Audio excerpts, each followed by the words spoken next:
Out with the old, in with the new. Out with calling Trump a threat to democracy, for now at least, and in with this. Donald Trump has been resorting to some wild lies about my record, and some of what he and his running mate are saying, well, it's just plain weird. I don't think Kamala Harris is going to pick anyone as weird and creepy as J.D. Vance. Frankly, J.D. Vance, just dumb Vance, is pretty weird. What I really like about the Harris for President campaign is they are sticking with very relatable, very accessible, and frankly, very uplifting tones. Not just, well, they're not saying the other side is extreme or they're saying they're just weird. And that's how people talk. I mean, on the other side, they're just weird. Oh, boy. If you want weird, we'll show you weird. The First Lady kissing Kamala's husband on the lips at the State of the Union, that's pretty freaking weird. Biden posing for a selfie with a person who went commando to a pride event at the White House, weird. The President of the United States sniffing people, that's weird. And you know what's weird? The former Biden staffer who stole people's luggage at airports and then paraded around in the stolen clothes. Weird. Another Biden doozy, telling a crowd about your hairy legs that turn blonde in the sun that kids just love to rub. That's weird. What's weird is that Democrats won't even go there. But if you can read between the lines, you'll see it's all just smoke and mirrors and more smoke, distracting them from the reality of this question. Can Harris beat Trump?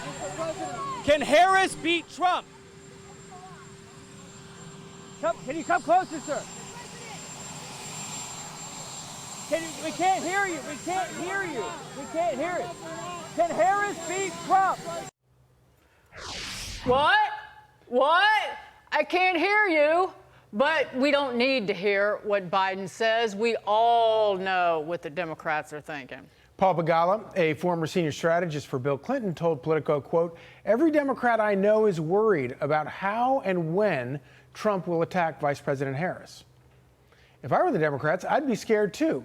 With a record as wishy-washy as Harris's, you never know what is going to crawl out of her political closet." The truth is, we don't know where she stands on the issues, and neither do any of the primary voters who've had to just suck it up and accept her as the nominee. 1 minute, she's for banning fracking. The next minute, she's not. 1 minute, she's soft on illegal immigration in favor of mass amnesty, arguing that undocumented migrants, illegal ones, aren't criminals. The next minute, she's telling those migrants to just stay at home. To folks in this region who are thinking about making that dangerous trek to the United States-Mexico border, do not come. Do not come.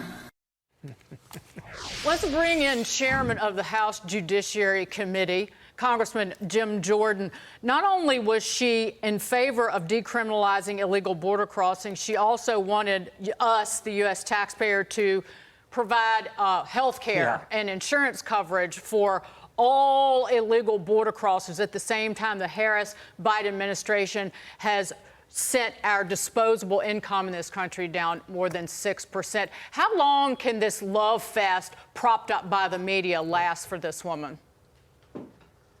Well, they're going to try to make it last for the next, 100 days or whatever we got until November 5th, but you can't change the facts. I mean, we now have, we went in 3 years and 7 months from a secure border to no border, and the Democrats just made the border czar during that time frame their nominee. So the American people are smart. They understand what's going on, and they can talk about weird all they want.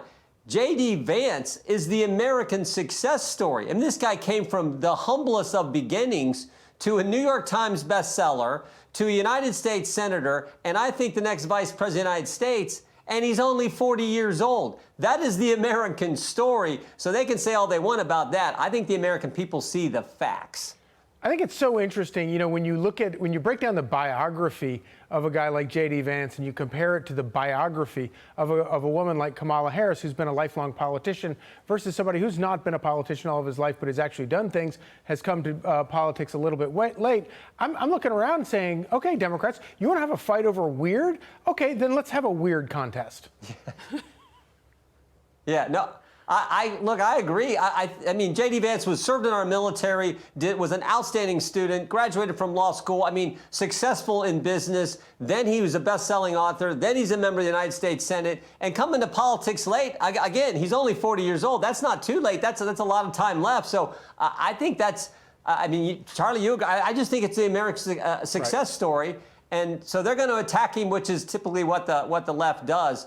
I think the American people know the score. They saw what we had. I always say this. In 4 years, from a secure border to no border, safe streets to record crime, $2 gas to $4 gas, stable prices to record inflation. Do you want Trump, or do you want the Biden-Harris, that gave us all that? So that's the choice. And it's why President Trump is up in just about every single poll in all the key swing states. And I just want to point out before we move on, a year ago, Kamala Harris, as the vice president, had a net negative rating of -17. It was the lowest ever for an NBC poll. So she wound up there for a reason. And you can only prop up somebody for so long with a bunch of bloviating like we hear from the media. Go ahead. Yeah, go ahead. The only reason she's the nominee is, we all know this is because Joe Biden can't run. Joe Biden can't operate. He can't. He's just not capable of doing it right now. It's unfortunate. And we wish it wasn't the case. But that's the only reason she's the nominee. She's now their nominee. Barack Obama and Michelle Obama said so. So she's going to be the individual that we're running against. So they're going to do all they want. They got this little bit, maybe this smidgen of a bounce in the polls because she's the new person, no longer Biden. But President Trump and J.D. Vance, I think, are going to win this race because the American people see their leadership. And then remember what happened on July 13th?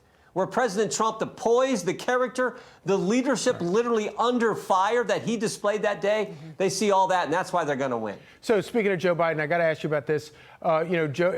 Lame duck Joe Biden has nothing left to live for, I guess, in the political world. So he's decided to completely overhaul the Supreme Court. You probably heard the comments that he made earlier today about doing that. Yeah. I mean, what would this do to the independence of the judiciary? Well, first of all, it's not going to happen because for this to get done, it's got to go through our committee, and there is no way it's going through our committee. Now, I think it also, Charlie, and Dagan underscores how important this election is because if Democrats would happen to win, they will pack the court. They want to add 4 new associate justices to the United States Supreme Court so they have a liberal majority and they can do what they want. So they want Jerry Nadler, the top Democrat on the Judiciary Committee, he introduced the legislation to pack the court. But it is not going to happen this Congress. There is no way we're going to let it. They want the court to become completely left-wing political. It is not. It's following the rules, following the Constitution like it's supposed to. We want to keep it that way. Okay. Congressman, I just want to hear a little bit of what Joe Biden had to say earlier. Take a listen. In recent years, extreme opinions that the Supreme Court has handed down have undermined long-established civil rights principles and protections. There's an extreme movement and agenda called Project 2025.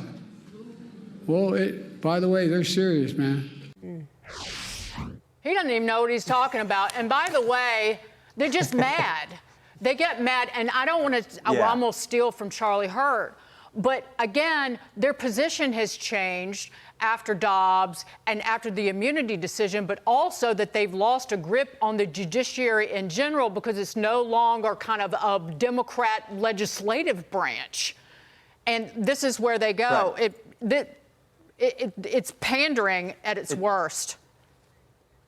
Yeah, no, it's a court like it's supposed to be. It's not some super legislature like the Democrats want it to be. It's the court. And we've got great decisions from the court, particularly here lately on the immunity decision we got from the court. We got the court that said, oh, it's the Congress who writes the laws, not the federal agencies. That was the Chevron decision. That was a huge win for just common sense in our Constitution. So this court's following the Constitution. That's what they don't like. That's why they're trying to pack it, but it's not going to happen. You know, one of the things that I think is so amazing about this particular jihad that Biden is on is the idea. Here's a guy who spent 50 years in Washington, now calling for term limits for the judicial branch, and then he also wants to. What he's highlighting is "quote unquote" ethics.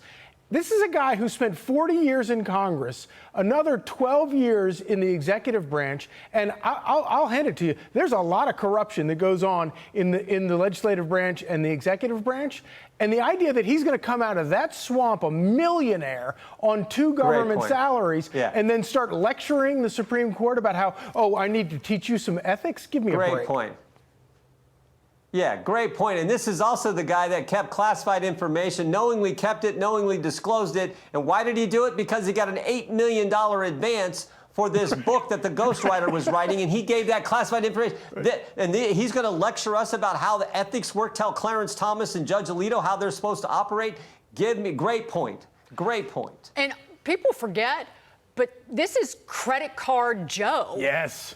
From Delaware, where all the major credit card companies are based in Delaware. There wasn't a piece of legislation that benefited those companies that he just didn't wrap his arms around like it was a lady. Yeah.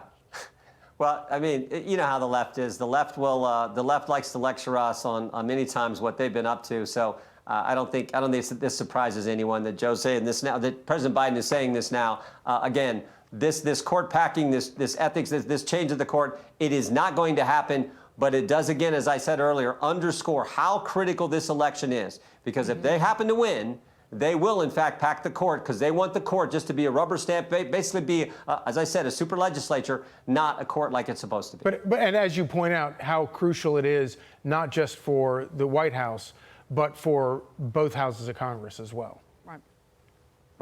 Right. Well said. We got to win them. And look, we got good Senate candidates out there. I mean, I love the top of the ticket: President Trump, J.D. Vance, Bernie Moreno in Ohio, Dave McCormick in Pennsylvania. Good Senate candidates, and we got to keep the House. But it's going to be a 100-day sprint to November 5th, and we got to keep working hard. I'm going to Iowa this weekend, going to out west next weekend to help candidates. We got to keep doing that so that we win every single race we can.